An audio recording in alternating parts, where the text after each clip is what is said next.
I'm Wolf Blitzer. You're in the Situation Room.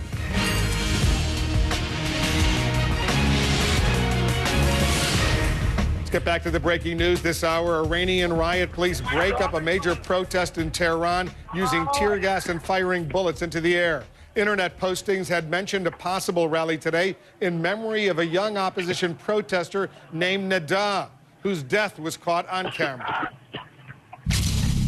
And joining us now, Christian Amanpour, our chief international correspondent. Christian, a lot of people all over the world, millions of people, saw this picture of Neda, this young girl who was killed in this demonstration in Tehran. It's almost an iconic picture, and some are saying the millions of people who see it online or on YouTube or on television, it's going to have an impact and potentially could further exacerbate the problems for the regime in Iran. What do you think?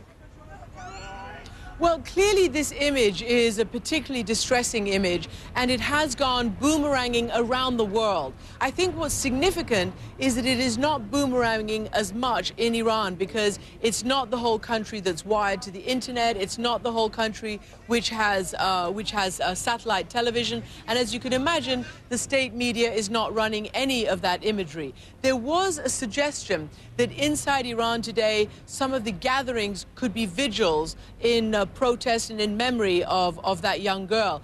But to the best of our knowledge, that did not happen. We've tried to find out. We've phoned for eyewitnesses. We've looked around. Were there candlelit vigils? Were there silent memorials? But to the best of our knowledge, if there were, they weren't in any great numbers, and they weren't that visible, at least at this particular time. We don't know. So it's probably very symbolic, more symbolic outside than in. Are we seeing cracks in the Iranian security services, the police, the Basij, the Revolutionary Guard, or are they pretty much united behind the regime?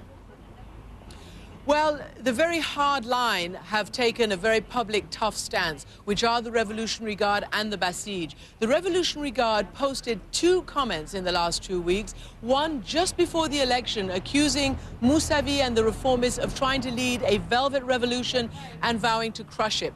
Just today, they've posted yet another on the Revolutionary Guard website saying that any more protests in the street would be crushed. Well, today, some hundreds, according to an eyewitness who we trust, saw some hundreds gather at one of the squares, but in not the same numbers or the same sort of volume as the previous days, and they were very much outnumbered by the Basij, by the riot police. Now, the police chief of Tehran said on state media that they are equipped with riot gear and to put down protest, but not to use their firearms. They're issued with them, of course, but they say they have not been given permission to use them. Christian Amanpour. Christian, we'll stay in close touch. Thanks. Meanwhile, President Obama is still refusing to take the bait of some Republicans who accuse him of being too cautious in his response to the crisis in Iran. Let's bring in our foreign affairs correspondent, Jill Doherty. She's joining us from the State Department. What's the latest on this part of the story, Jill?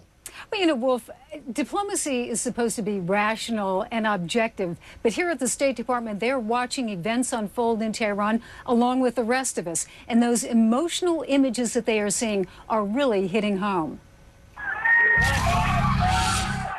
Blood flows on Tehran's streets, but President Barack Obama, in an interview with CBS, treads carefully. The last thing that I want to do is to have the United States be a foil for those forces inside Iran who would love nothing better than to make this an argument about the United States. Throughout the weekend, the president huddles with advisors in search of a game plan. Officials admit they have no idea how the crisis in Iran will play out. But for now, President Obama's Iran strategy engagement is on ice.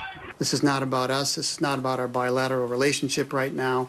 This is about Iranians and the Iranians having their rights to express themselves. On Capitol Hill, Republicans urge the president to get tougher. If we're standing for democracy, we need to back up people that are for democratic principles in other countries. Iran's former crown prince says if things get worse, Obama must be prepared to act. The question is, what would world governments do this time?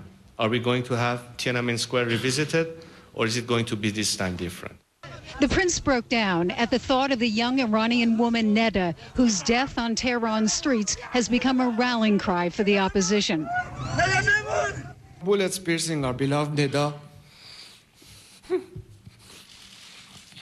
And here at the State Department, just like at the White House, they say that that image of Neda is one of the most shocking they've seen since this crisis began. Wolf? Jill Doherty reporting for us from the State Department. Thank you.